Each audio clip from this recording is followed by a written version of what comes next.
panayon sa pagsuporta sa atong luwato, no, diri sa atong church. Salamat tanan. Salamat ang pangunyana, salamatan nato ang buhay nga Dios kay siya dugang nagapalangin pagayod kinato, no.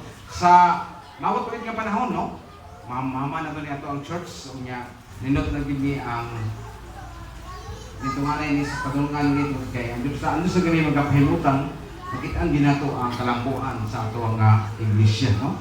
So unang mga panahon nagkaagi og grabe nga problema sa atong church, so wala pa dayon kumapalampot ug kay dunay mga problema pagayod, no.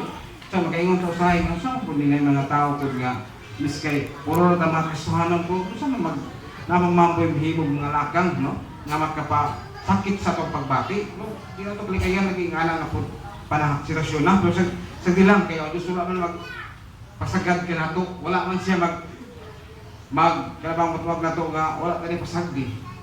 Gitabangan ta Nangangan pag nagmapamaagi, aron nga malampo pag kita, kung makita sa atong mga tao sa paglibot na ito, kita, panalangin kita sa Ginoo. Kita tahan kaigsunan, magpadayon ta sa pagpangalagat sa itong buhay nga Diyos. Ang Diyos na kayo padayon sa itong pagpanalangin sa pagkagusakan na ito, paghatag na ito, kalambuan sa individual na ito, nga kabahin sa itong pagpanginabuhian, sa itong mga plano pa sa unahan, no? Kaya nagigtag mga plano pa, no?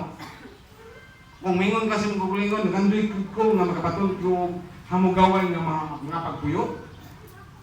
Salamat ni Diyos na o hatagi siya o mangayok nga ito kaniya o pabor sa Ginoo.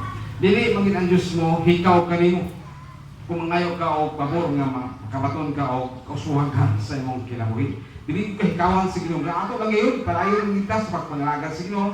Palayon naman kita sa doon sa Ginoo kanunay. No? Dito